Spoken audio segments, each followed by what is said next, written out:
Students, revisers, lovers of linguistic features, lend me your ears. It's another Paris in 5 minutes text. Who am I kidding? It'll probably take much more than 5 minutes, but you don't mind because you're studying the AQA Language and Literature course, and this is going to give you an overview of one of those texts that will be helpful for your preparations. And in this case, we're going to look at Not for Parents Paris, delve into the world of child-directed texts, written by Kay Lamprell from the Lonely Planet series. In summary, this is a text for whom the intended receivers are children aged 8 to 11, and it has 4 sections. The introduction is previewing exciting information that our young readers can expect to find inside, and then in Inside Out and Upside Down, we look at the construction and the reputation of the Pompidou Centre. Dem Bones shows us the catacombs beneath Paris with a range of historical explanations and some surprising facts. And Cruise the Carousels finally gives us a social history of the carousel, which apparently is something you can find a lot of in Paris. With regard to the context of this text, this is a written text and a planned text, but one that mixes written and visual modes. With regard to genre, we've already discussed this is children's non-fiction, but it's also a guidebook and has features of educational texts such as edugraphics, which is a combination of education and graphic. With regard to purpose, it's intended to be informative, but it also in equal measure seeks to entertain. This is learning through fun, something which we all know an awful lot about. The audience are specifically stated as children aged 8 to 11, but with an interest in other cultures. Let's think specifically what kind of children we're talking about. Here's children who are interested in culture, history, society. They're potentially visiting Paris. These are quite literate kids with a fairly broad interest in the world.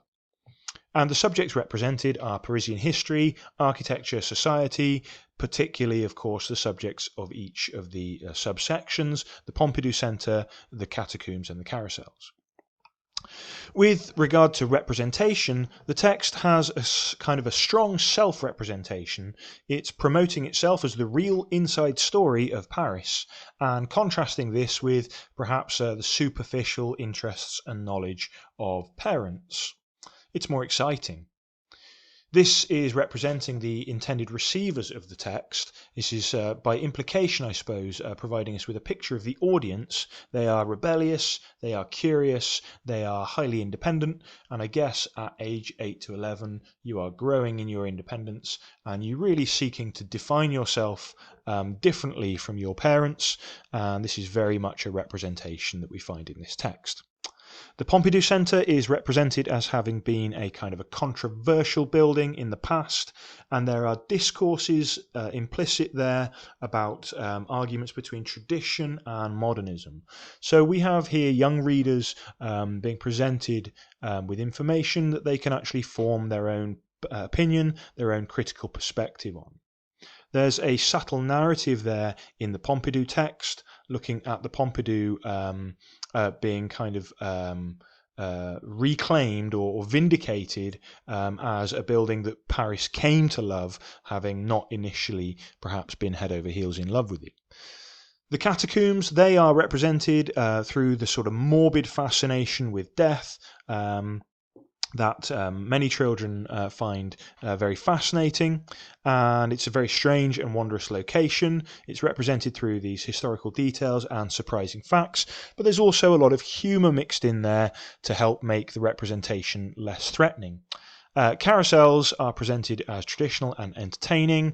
You might think it's difficult to make children interested in carousels at age 8 to 11, but turns out they at least have some interesting historical origins which are represented in this text. With regards to linguistic features, let's get into the nitty-gritty and the detail. The lexis and semantics of this text The introduction is really quite hyperbolic, and this exaggerated register is constructed through a kind of irony. These negations, this is not a guidebook. The use of adverbs and adjectives as modifiers, describing topics amazingly fascinating, huge and deadly, are creating this very excited and upbeat tone.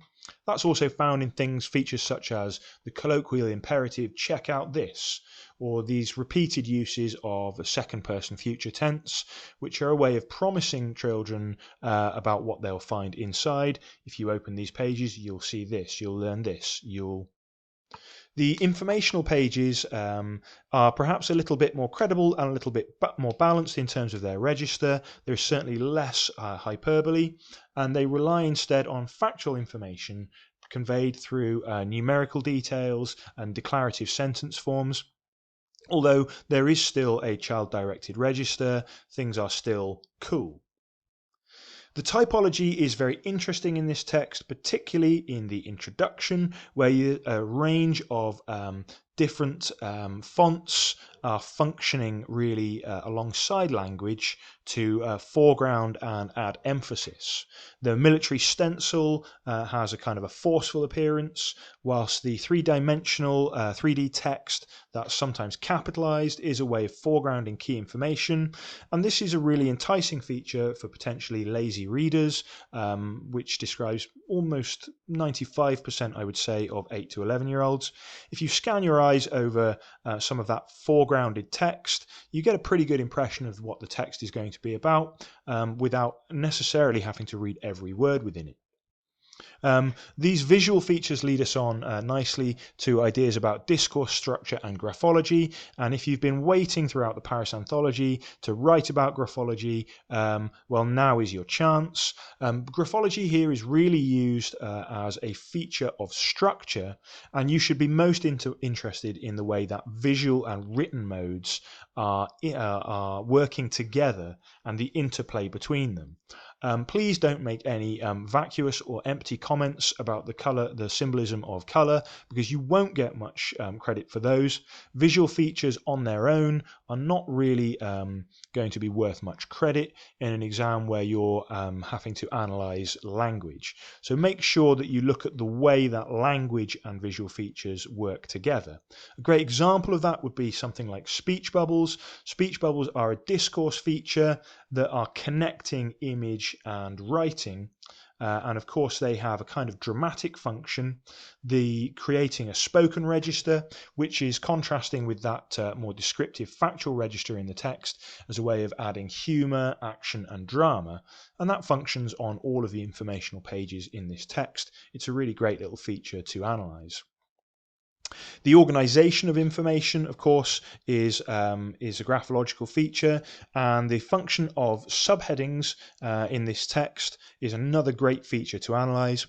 It is helping to guide young readers by categorising and sequencing that information in ways that often deviate from what you might normally expect. Particularly, there are some kind of non-chronological graphologies in here where perhaps the title is at the bottom of the page and you can read from bottom to top or in just about any order. The subheadings are phrases, and these use language in quite varied and creative ways. There are puns, alliterations, idioms, and different intertextual allusions. These are corresponding with other image features such as the text frames with their irregular colourful boundaries and juxtapositions between images and language. It's a great vibrant text and one that you can go a long way on analysing. With regard to connections, where would this text connect? Other representations of children's travel, albeit from slightly different perspectives, are found in the Gransnet forum or in the Rough Guide, which is a purely informational text. Other informational texts for adults would be provide an interesting contrast of a child-directed and adult-directed registers. For example, Mile by Mile, which is quite literary. Mile by Mile, which is very humorous. The Most Beautiful Walk in the World, I beg your pardon, which is literary, or The Sweet Life. Texts that also have a similar kind of guide function include, as you know, Rick Steves' Walking Tour and the Lonely Planet videos. Hey, that was less than 10 minutes. I hope you enjoyed the video and found it useful. Feel free to like, comment, subscribe, or do whatever you like really, but most importantly, good luck with your studies.